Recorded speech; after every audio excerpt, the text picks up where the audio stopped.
Hello there, welcome to another video. In the last one, I went over modular buildings. In that video, I showed off a few examples of how it could be used, as well as a previous game that I did make. Today I'm going to go over a part of that previous game. And that part is these little people. So, what are these? These are simply just people. They move around, they can jump up and down, they can technically control themselves. I'm not holding them now, and they jump and they move around and they stand still.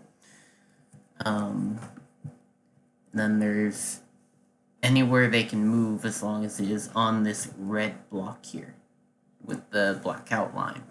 They cannot go into blue, essentially. So, how do we make this? Well, shouldn't be too hard. Let's just clean this up. Oop, wrong one. That is the display. There we go. So, first of all, we're going to make sure that these guys cannot escape the boundaries. And to do that, we check to see if their X position ever gets larger than a certain amount, or lower than a certain amount. So in this case, greater than 194 is over here, and negative 194 is over here. So when we start them out, slowly and slowly the X position keeps going up until it hits 194, in which case it keeps forcing it back to negative 194. And we do the same thing with the other side.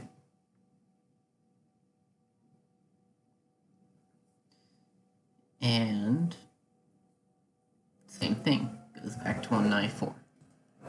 Now this part here is for other components, however I did put it in here since it was a main section of the game. This is just a simple forever loop that's going to clear the screen, reset the game, and then wait just slightly over 3 minutes in order to, that's the play game time. So essentially, when you start the game, it starts a timer, and once it's 3 minutes, it resets. However, in this case, because of the stamp function, some of the blocks may accidentally click, so I add an extra 2 seconds. The next section here is, well, simply it just starts the game. So first it resets the death counter, and this is used for a few functions as well as helping to work with the score in some cases.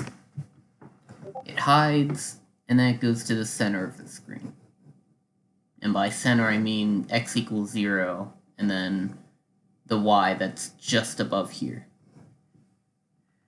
And then we have the jump. This is just a hard code piece, and simply I tell it to go up by 1, then 4, then 7, then 10, and then do the opposite with negative 10, negative 7, negative 4, negative 1, with 0.05 seconds in between. So that isn't instant. See? And yes, if they jump and I have the up arrow at the same time, they will jump higher, as you can see. Now, what about this one? This one is just for simple movement left and right of the main person.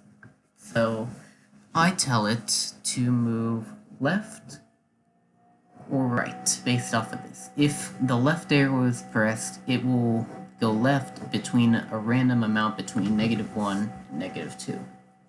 Now you may ask me, why did you put a random number in there? Why don't just say like 1.5 or 1 or 2? Well, to tell you the truth, it was more of just like something I wanted to do. There wasn't as much of a reasoning behind it. However, part of the fun behind the game is that you don't have complete control. And that actually proves to be beneficial over time when you see the full game.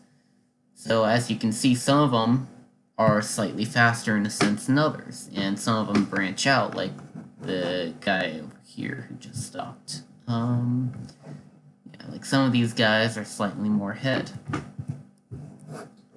And same thing with the right arrow, I tell it to move 1 to 2 steps forward. And this is just 1 or 2, not in between. Then we have the basic movement. This is for these guys, for them to move. Again, this is just a simple if statement. I think it's an if-else, actually. Yeah, it's an if-else. And this just determines, are you going to jump or not? They have a higher chance of jumping than anything else. And it's a 50% chance. So, if true, then it will perform the jump action. If not, it will do another 50% chance. And if true, it will wait between 1 and 3 seconds. So that means they just simply don't move, like that guy.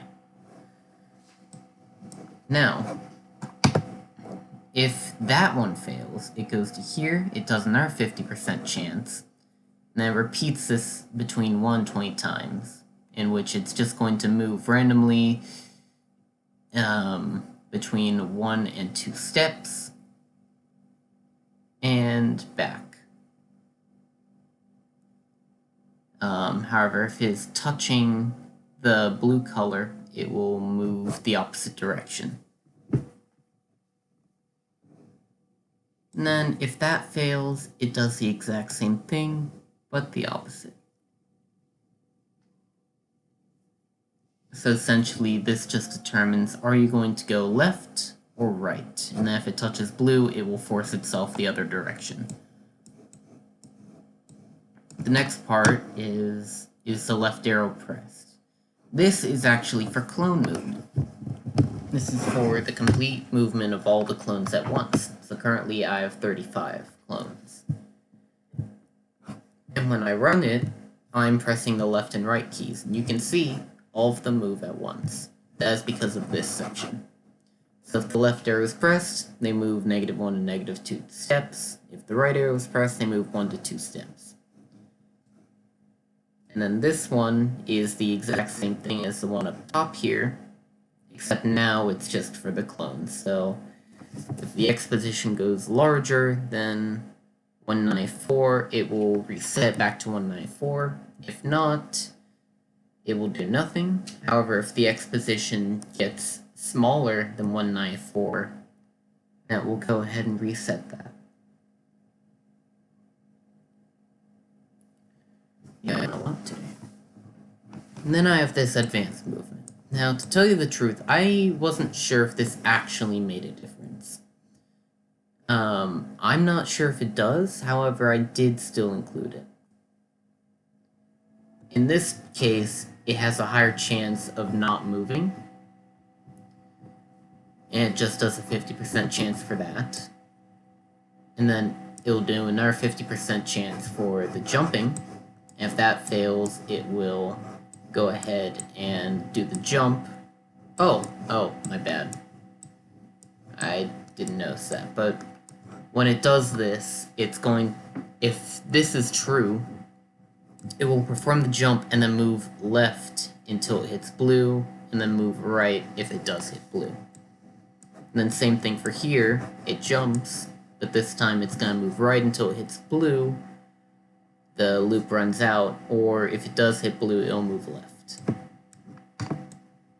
And then this is the basic clone movement setup. When you start as a clone, it sets your Y to 133, so you aren't flying in the air for some reason. It makes you show up, because the original clone is never there. And the original character is not there. And then the color is randomized between 0 and 150, because this is our original guy. He's just a 3-piece model. Oh god. He is a 3-piece model here. And he is randomized to just have different colors. Like you have some purple dudes, you have yellow, peach, orange, and there may be one original guy. You got this like tannish gray guy. There's just a lot of different options, and it looks a lot more cool when a power-up occurs. Because then they get umbrellas, and the umbrellas also have randomized colors, because it's part of their sprite. See? And just to help show that, we can start them off. I think this works. Does it? No. Okay. And we can do something here, just to make it a bit easier. Next costume. There. I think that will work. No? Okay, wait 1 second and then do it. No. Well, you did see a quick flash at least. It'll be a bit easier in a couple minutes when we're done with this code. I'll show that off. But it'll randomize the color effect, and then we'll do a 50% check. If it's true, it'll go into basic movement. If not, it'll go into the advanced movement. When you start as a clone, it will constantly be checking. So a bit of backstory. Originally, it was going to be a difficulty to keep making more of these guys, but the game was actually way too hard. I only beat it last week, and that was still very difficult. So I'd actually have it wait 10 seconds and also pick a random number. However, that was too hard, because not many were produced later on. So instead, every time you start as a clone, forever and always, it will randomize a number between 1 and death, which in this case is 35. And if it happens to be 1, it will create a clone and increase that counter, which will make it more and more difficult to produce more. And we'll wait 2 seconds in between each check. And this is for the display. This just makes it quite a bit easier to get this counter up here working. This counter is 3 individual sprites that I had for a different project that I imported in. We can reset that. There you go. So what this does is every time a clone is created, it increases your death by 1. It's going to replace score displayer with 1 more than it currently has, which helps to do this. And then if any of these conditions occur, well, if either of these conditions occur, for example, touches the edge or touches red, it will... Oh, and the costume is 1, because if the costume is 2, it's invulnerable to everything. But if it touches the edge here, or touches red, it will essentially undo that change, and it will reverse death by 1, and it will remove 1 from the display. Then it will delete the clone. And then this just resets the guy when you start. Yeah. Oh, that's why. That's why you aren't able to see it. There we go. So now you can see them with umbrellas. See? Very colorful, very random, all sorts. Now, usually there wouldn't be so many gray, because most of the time they'd all be dead now. But in this case, it works. So let's go ahead and just reset that. But when you start, it just swaps the original guy to 1, so every time it clones, it will automatically make you costume 1. Then this one just makes sure that happens. It uses a variable here to detect if a power-up has been used, and if it's literally touching that sprite. And if that happens, it sets the variable to 1, and then switches the costume to costume 2, which, as previously mentioned, is umbrellas. It'll wait 5 seconds, and then turn the power-up off. That's really it. And the display is not very complicated. It is just 4 variables inside of an array. And one is the total score. Oh wait, no, this isn't. I think originally this display had 4. However, it only has 3 now. So every time you put a number into 3, it'll count up, and once it's 9, it'll jump over by 1. And you can see that here. We reset the variables, and then we check to see if the number place goes up over 9. And if so, it adds 1 to the 10th place, and then subtracts 10 from the 9th, which is how we get this. Same thing when going to the hundredths. If this one goes to 10, it'll go ahead and subtract. Now it doesn't look like it did that. That's not right. 99. There we go. See? Okay, so it's the first one that doesn't actually do anything. However, it needs to be there so that these do work. Or else all the numbers will be shifted up and I need to change all that. And then this is just the starting position. Then these are, depending on whatever number's in there, it will switch to a costume. And each one is just a number. And then these are essentially just husks. There is not really anything to them besides the check. And then same for this one. And I make sure I put them on the front layer so that you're able to see them at all times. So, as the basics for these guys and the score displayer. God, there are a lot of them. Let's go ahead and... No, don't save that. No, cancel that. Don't want to save that. Let's go into the struggle. And here's the full game. So we're going to make it a bit easier. We're going to just clear up a few of these so that you can see the power-ups in motion. So let's go ahead, we'll have that. And then this is the power-up. I'm just going to make it a bit easier. We'll go 1 to 50. Oh, doesn't look like it's working. I think I just need to reload it. That's all. Right? No. Maybe if I click on some other things like this. Now? Okay, now you work. So again, we clear this up. Nope, my bad. Let's reload that. Sorry. Clean this up a bit. And then we'll keep you. And we'll lower this down.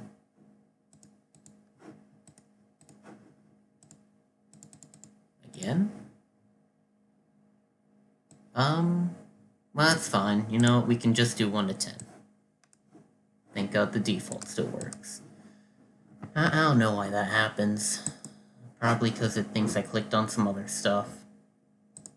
But anyway, here is our person, randomized, and if it touches red, it dies. These are power-ups. Now, they're usually not so common, however I made them common so you can see what they do. Every time you touch them, you get a little umbrella, and you can survive in any environment for 5 seconds. Same thing with your clones. Your clones will get the full 5 seconds as well. Just note that it'll only be if they are created during this. So as you can see, some of them don't have it because they were the original ones to get it. However, these new ones are clones, so they keep it. So, anyway, that's all I have for this video. I hope you enjoyed it. Make sure to comment if you have any questions. And have a good day. Bye.